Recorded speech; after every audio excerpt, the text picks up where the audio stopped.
sobre la apendicitis en la mujer embarazada. ¿Qué hemos preparado? Juliana Herbert, Laura Valentina, Leida Camila y Alessandra de Oro. Esta es la tabla de contenido. Vamos a empezar definiéndola. Como vamos a hablar sobre la ubicación anatómica, la etiología, seguimos con fisiopatología, clasificación, factores de riesgo, prevalencia, presentación clínica, diagnóstico diferenciales y tratamiento.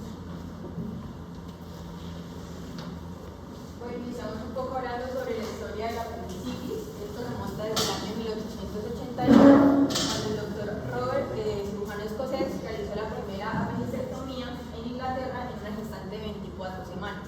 Eso teniendo en cuenta pues, que en ese entonces no contaban con los avances tecnológicos que tenemos ahora y pues, con las nuevas técnicas. Entonces no es algo de ahora, sino ya de muchísimo tiempo.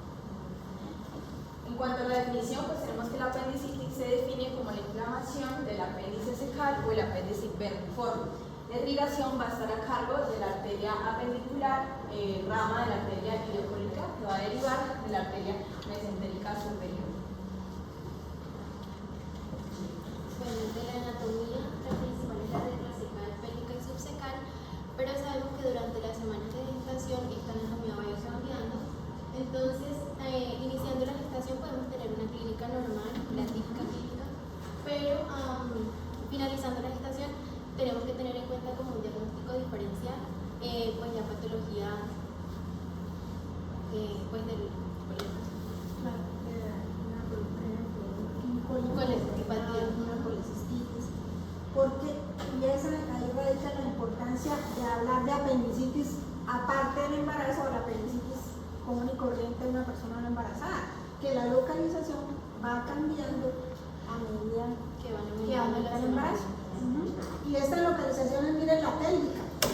Imagínense una paciente que llega con un dolor y el apéndice pegado al ovario.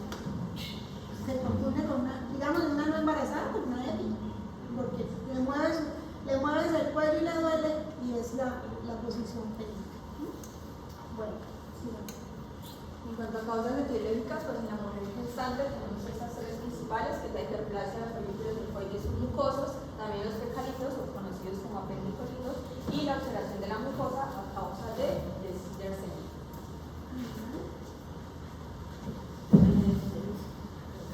Bueno, en cuanto a la fisiopatología en los pacientes generales se puede basar en 4 pasos: la obstrucción del canal auricular, el aumento de la presión intraluminal, la disminución del flujo sanguíneo y una infección bacteriana anterior o que se superpone a medida que va transcurriendo la patología.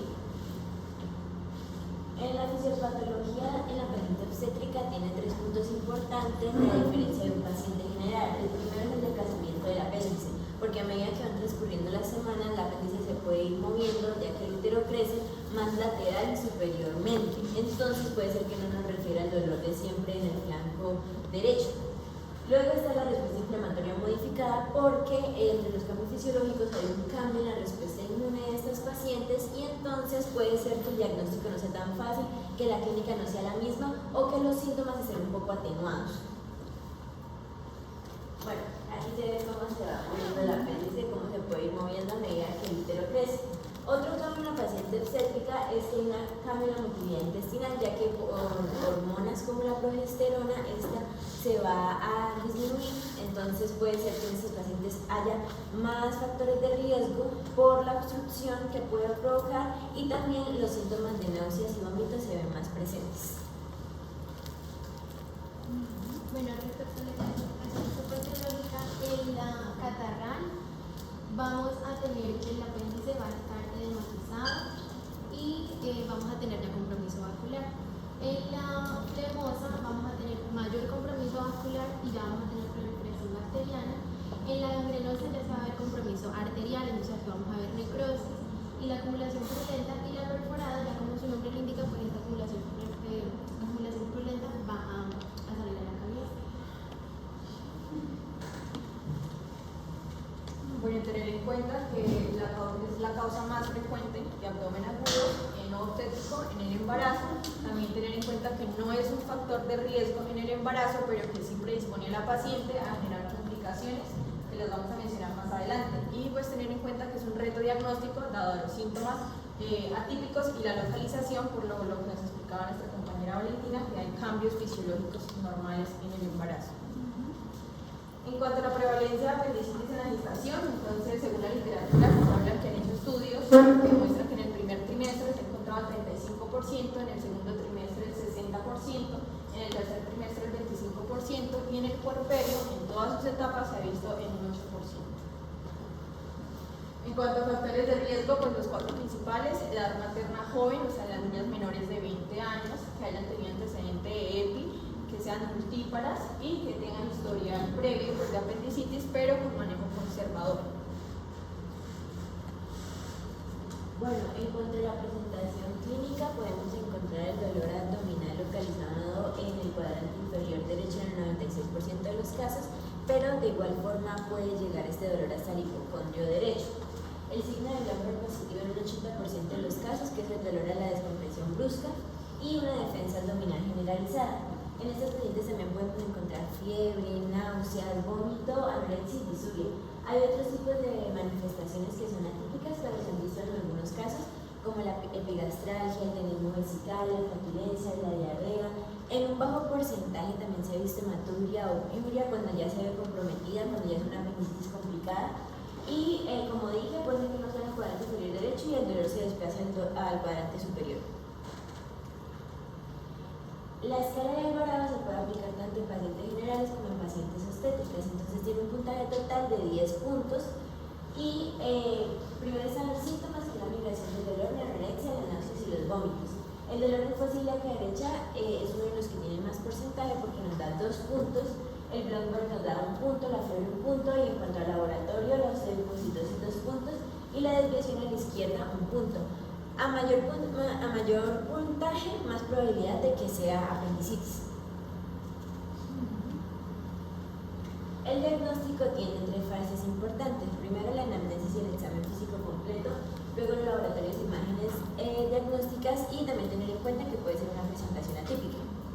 Es importante que el diagnóstico se debe lograr en menos de 24 horas, porque a medida que vaya pasando el tiempo podemos llegar a una peritonitis, a una apendicitis perforada, y esto va a afectar principalmente al feto, porque cuando la apendicitis no es perforada hay un 2 a 6% de muerte fetal, pero cuando está perforada ese porcentaje llega al 36%. Luego también tenemos el signo de Adler, que nos ayuda a diferenciar si es un dolor del apéndice o es un dolor uterino. Entonces hacemos una palpación, identificamos el dolor el punto de más sensibilidad en decúbito supino y luego movilizamos a la paciente en decúbito lateral izquierdo, porque al hacer esto el útero se va a ir a la izquierda. Entonces si ahora le duele ahí, podemos decir que es un dolor uterino, pero si le sigue doliendo en el mismo lugar, es un dolor del apéndice.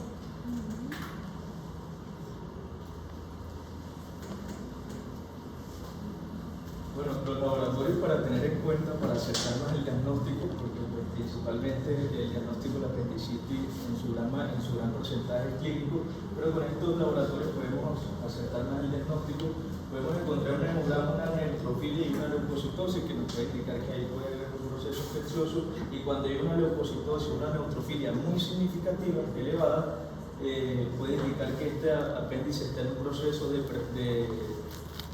gangrena o de perforación. La PCR dada, pues básicamente va a ser lo del proceso inflamatorio. Hay que tener en cuenta que una PCR elevada puede salir elevada por cualquier inflamación, puede ser por una pancreatitis o demás. Entonces, pues, digamos, como hacer las diferentes maniobras abdominales para la defecación peritoneal, para pues estar claro que el cuadro va centrado a la apendicitis.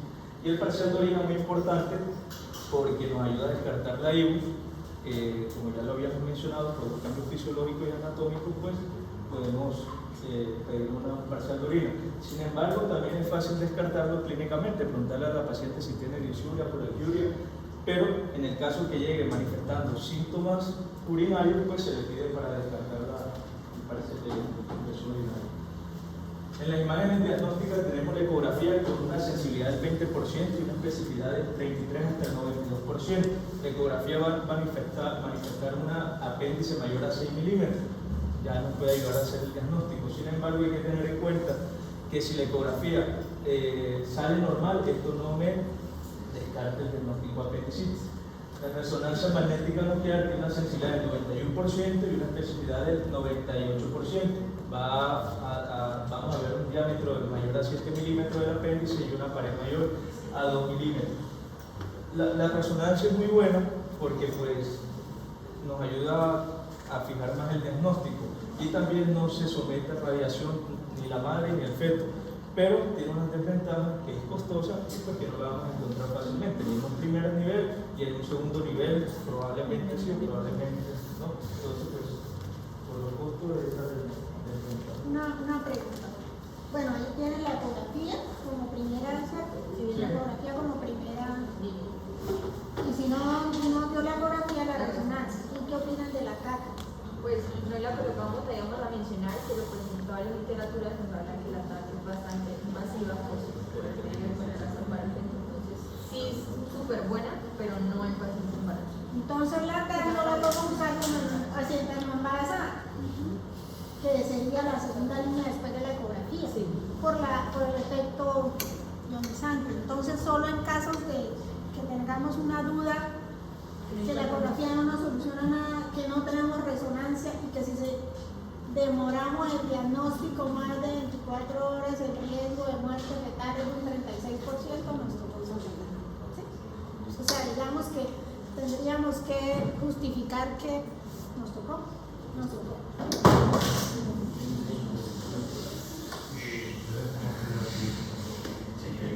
Bueno, en la ecografía abdominal vamos a ver los signos de perforación. Estos son los signos que describen en el radiólogo de la ecografía y que nos ayuda a pensar que puede estar en este proceso de perforación, que es líquido perisecal talcado, cambios hiperhemogénicos en la grasa perisecal, engrosamiento mayor a 10 milímetros y pérdida de la circunferencia hipogénica brindada por las láminas mucosas. Tener en cuenta esos 4 signos. Sí, ya eso fue lo que mencioné anteriormente, pues la resonancia magnética, tener en cuenta que no somete a radiación ni a la madre ni al feto, es lo muy importante. En los diagnósticos diferenciales, todos estos diagnósticos caben ahí.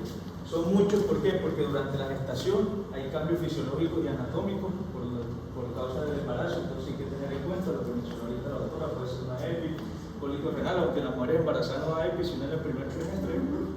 Entonces, muy importante la EPI. Nosotros con la doctora Julián y yo vimos una paciente con EPI y a la siguiente semana falleció desafortunadamente. Entonces, es una enfermedad que hay que diagnosticarla pronto para evitar que avance. Y el diagnóstico diferencial más frecuente es la pielonefritis y en el tercer trimestre colicitis y la colitis. Por lo que ya por la ubicación anatómica que el apéndice cambia. En el tratamiento, va a ser un tratamiento intrahospitalario, claramente, la paciente debe estar en ayuno. Una sonda nasogástrica, la sonda nasogástrica va a ayudar a evitar complicaciones y la recuperación ayuda mucho. También, si hay riesgo de obstrucción intestinal, la sonda nasogástrica nos ayuda porque pues, ese es uno de los tratamientos de la obstrucción intestinal. También al drenar aire y líquidos ayuda a evitar que la paciente tenga náuseas, vómito y que tenga distensión abdominal. Y al inicio de antibióticos perioperatorios. El manejo de antibióticos perioperatorios en el preoperatorio menciona que la literatura cefazolina 1 a 2 miligramos 30 minutos antes o máximo 1 hora antes de empezar la cirugía. Se le pone a la paciente, en el caso metronidazol para cubrir anaerobios, la cefazolina es una cefalosporina de primera generación que cubre gran positivo y gran negativo y es muy asequible en cualquier centro, en cualquier clínica, por eso se utiliza. Y metronidazol en caso de perforación, también se puede utilizar para cubrir anaerobios sin que haya perforación. En el intraoperatorio se recomienda continuar con la misma dosis y con la misma antibióticos del perioperatorio para garantizar que hay un buen fluido de antibióticos en los tejidos. Y en el posoperatorio, la literatura menciona, en una apendicitis no complicada, el manejo antibiótico puede ser de 3 a 5 días, pero en el caso de que haya una perforación, acceso o un apéndice con gangrena, para que se esté gangrenando, se extiende de 5 a 7 días con ceftriaxona y metronidazol. Ceftriaxona es un una cefalosporina de tercera generación ayuda a cubrir el positivo y el negativo y el metronidazol a nivel óbvio. Sin embargo, la segunda opción, segunda línea, es la clindamicina y la gentamicina. Bueno, el gol estándar es la laparoscopia y de los criterios vamos a tener obviamente el tamaño del útero oral, la localización del apéndice guiado por ecografía y si hay presencia o no de peritonitis. Entonces la incisión para mediana infraumbilical va a ser conveniente por el caso que tengamos una duda de acuerdo.